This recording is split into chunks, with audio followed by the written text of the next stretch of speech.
So please help me give Stephen Abram a very warm Texas welcome. Good afternoon. Thank you, Peggy. So first of all, thanks to Peggy for her leadership of Texas. I can tell you that not every state has a person like Peggy. She's awesome.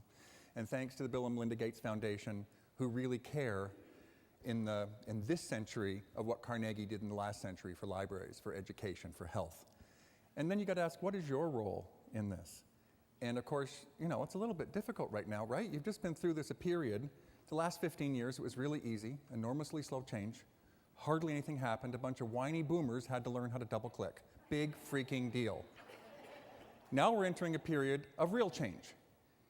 Because the last 15 years were absolutely nothing, and anyone who had trouble with it should go rent the Unabomber's hut, because you're about to hit a period of really difficult change on the level of what my grandparents went through.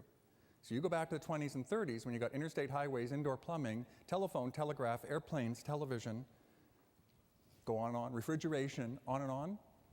Did your grandparents get as whiny as some of our colleagues do? Oh God, I had to learn double-click. Oh God, I had to reload my browser. For God's sake, let's get into what's really happening now, this next exponential change that's going to hit you for the next 10 to 15 years. When we get into real change, the fundamental underpinnings of society and how we operate everything, you ready for that? Are you preparing your communities for it? Have you changed the way you're educating your kids? You're ready for this? It's going to be real interesting for us. And then we got, you know, challenges. People saying, oh, everything's free on the internet. What do we need libraries for? You know, that's how we find morons, because they say that. We can tick a box. There's a moron. Because, you know, I spent most of the early 90s converting every single case that has ever been heard full text in any court in the United States and Canada and Australia and the UK and South Africa and put it online. Sent them off to the Philippines, typed them all in 3 times, put it up. Then we did every statute, put them all online. So you can all be happy you don't need lawyers anymore, because all the laws and statutes are online. Can you say shallow thinking? All medical information is online. Medline, full text, all this sort of stuff. Guess you don't need to go to doctors anymore. We're going to an information and knowledge-based society. Are we going to allow people to say, gee, we'll just give them an internet connection home. They don't need people anymore. They can just go online and find it. So you see how shallow some of the thinking some people are doing? We have some real challenges. Are your communities going to be better for having a nonpartisan group of people who can help learners learn, communities be communities, find stuff they need to know about their health or the problems of life? You can go onto Google and find who, what, where, when questions pretty good. Try and find the how and why questions. Type in, how do I start my small business? And look at the first 3 pages of companies you can pay to start your small business with. Is that going to be good for your community?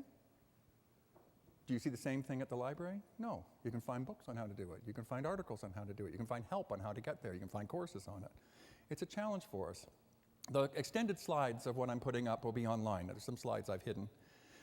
But this is how a lot of people are in our space right now. How do I deal with this stuff? I can't afford the router. I can't afford the server. Well, how do you build partnerships to make that happen? How do you take seed money?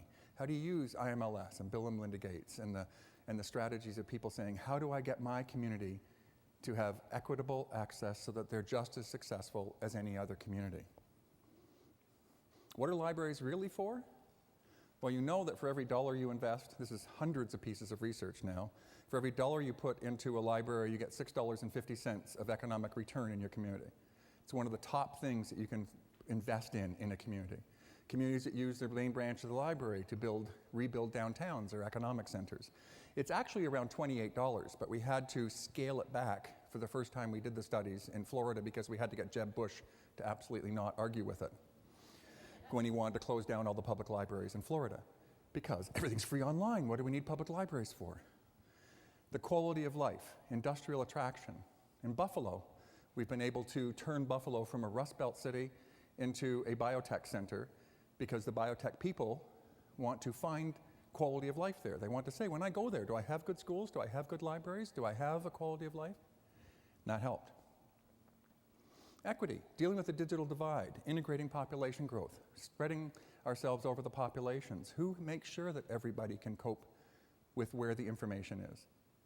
If the government moves all forms online, like they have in Canada and many other governments around the world, and significant numbers of government agencies in the United States, what are you going to do for people who need to find that form?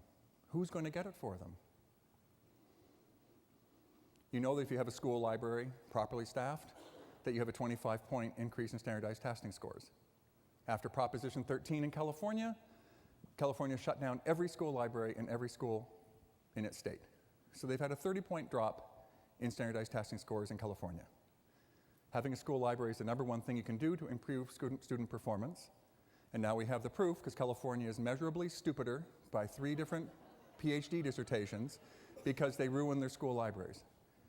Then they had a little impact from Enron, and they were trying to rebuild them and can't afford it now.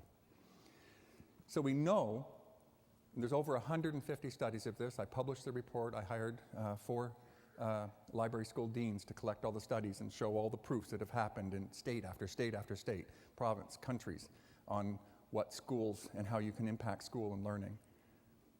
So does your town, does your village, does your city have that kind of impact when they're working with students? And students, you know, we got a challenge with our students right now, right? You know that if you're under 25, your IQs are on average 20 points higher than the boomers.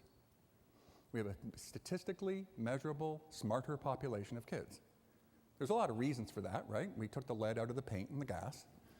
And apparently, if you're not chewing on your crib with lead paint and not breathing in exhaust full of lead, your IQ goes up. We also spent some time putting little signs in bars saying, "Mom, if you're pregnant, don't drink, don't smoke, don't do drugs." And so we have a generation of kids who are pretty awesome. We also made sure we taught them differently, right? And Texas, for the US, has done very well with its education system. It invests heavily in the kids. But we have this challenge that they're entering a world that's very different. So how are we going to prepare kids for a world that's going to be different for them, right? We can't tell them that water boils at 212 degrees, memorize that, like they did me. It was nice of them to do that. The fact that it's wrong is sort of beside the point. Look, we got everybody in your generation knowing water boils at 212 degrees, which is really nice so long as it's perfectly still, perfectly clean at sea level. But, you know, it boils at 214 degrees in Colorado. So why do we install that false information in people's heads? So how do we make sure that people are able to adapt information and move forward? We know that we have to deal with competitive advantage, right? We know the United States is significantly behind all the rest of the world on this.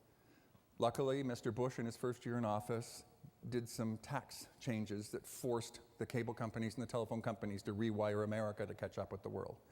And so they changed the quad-pair, single-pair stuff at the top of every telephone pole right across the country. It took them 8 years, 7 years really.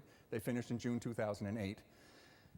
And then, of course, in September 2008, we had a little problem. You know, the economy tanked. So it hasn't really moved forward as fast as it might. But we've got this fundamental shift to broadband, fundamental shift to the information architecture of how things are going to be working. And what does that mean? Like, we know that the United States is falling 25,000 PhDs, masters, and engineering graduates short every single year. Canada's on track to do it. Europe is running 20% ahead on the number of PhDs it needs. The United States graduates 70,000 engineers a year. Almost 35,000 of those engineers are foreign students going back to their own country. India graduates 400,000 engineers a year, and China is graduating 1.3 million engineers a year. So in terms of moving towards competitiveness, can we do that? Can we scale it up? Or are we going to fall even farther behind? Are we dealing with the social glue issues? What does it mean when your seniors have been working with computers for 15, 20 years already? Do we have a mindset about seniors that's fundamentally shifted? What does it mean when every single child is socially connected? So 95% of people in my hometown, Toronto, between 14 and 25 have a Facebook account. And they're socially connected. They can ask questions. So my son, when my daughter, she had a MySpace account, my son had a Facebook account, and my daughter, when she was about 16, converted her whole high school over in a month and a half to Facebook. This is 6 years ago. And I said, well, how'd you do that? And she said, well, you know how girls go to the washroom in pairs, Dad? I said, yeah. Well, I told everybody to get off Facebook and get off MySpace and go to Facebook. I said, why? I said, well, Dad, you can handle the perverts better on Facebook. So I had her show me how to handle perverts better. It scared me because here's my daughter showing me this stuff. But she had it all controlled. And I said, well, how did you convert the boys? She says, Dad, where the girls go, the boys will go. I want her in my marketing department is what I want.